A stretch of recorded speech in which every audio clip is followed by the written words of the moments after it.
So what is a direct instruction model? A direct instruction model is a teaching method where the teacher takes a central role, delivering carefully planned step-by-step lessons. It emphasizes clear instruction, repetition, and immediate feedback to ensure students master each concept before moving on to the next topic.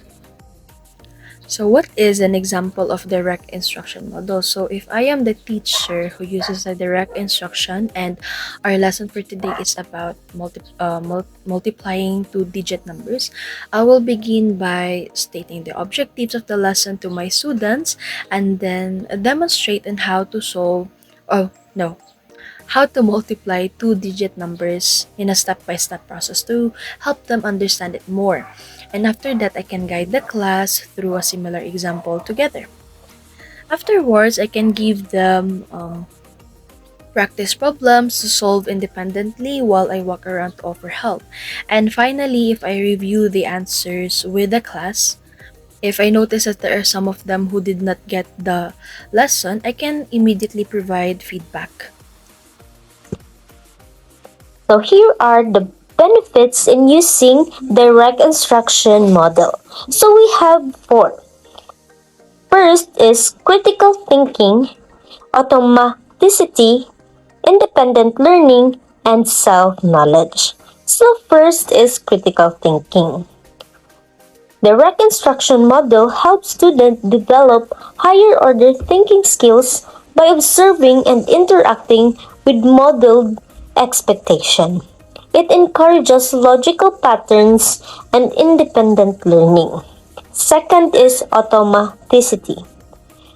Direct instruction model enables students to complete tasks automatically through guided and independent practice. Third is independent learning. The direct instruction model builds skills for students to master concepts across all subjects. And lastly is self-knowledge. The direct instruction model promotes self-awareness and growth as students actively engage and receive positive feedback during the learning process. Those are the benefits in using direct instruction models.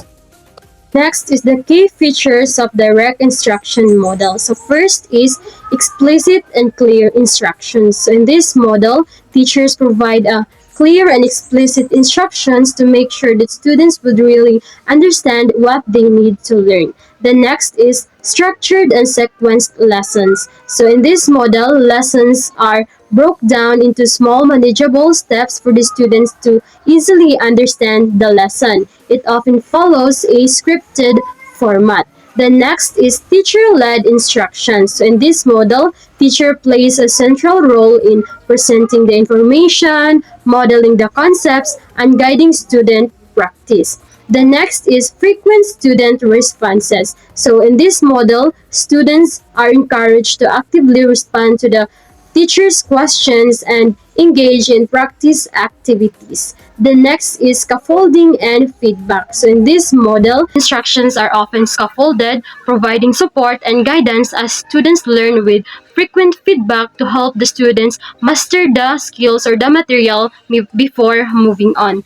Next is the I do, we do, you do model. So in this model, the teacher will demonstrate the skill. Then after that, the teacher will guide the student through a practice. Then after, the students will apply or do the skills on their own. So here is the limitations of the direct instruction model. Number one for our limitations is potential for passive learning and low engagement. Now, the teacher-centered nature of direct instruction.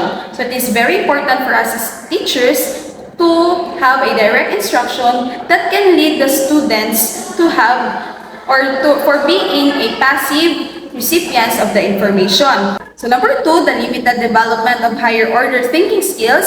So this focus on explicit teaching and step-by-step procedures. It might not adequately foster official critical thinking, problem solving, and analysis on evaluations and skills.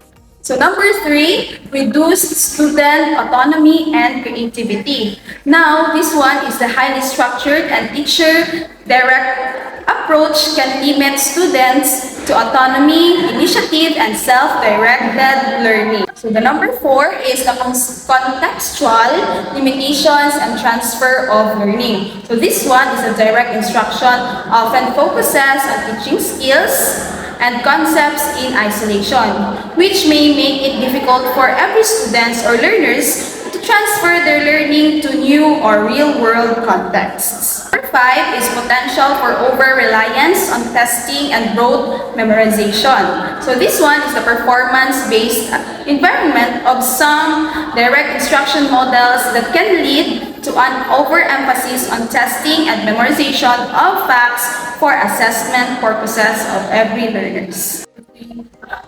Number 6, they not cater to diverse learning needs effectively. So this one is, while the direct instruction can be effective for introducing new concepts to all learners, it is a rigid pacing where it might not accommodate students to learn at different rates or require more individualized support.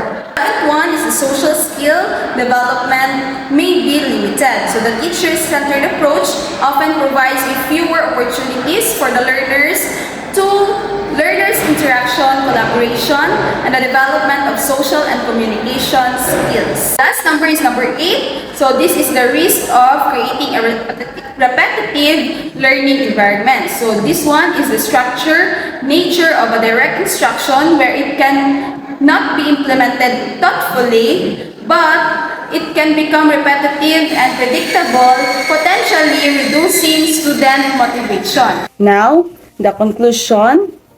Overall, the direct instruction is best when strategically combined with other instructional approaches to create more comprehensive and engaging educational experiences that foster higher order thinking and independent learning alongside automaticity. Direct instruction is excellent at delivering explicit knowledge and building foundational skills through its structured-led approach with clear instructions and frequent responses, and of course with scaffolding.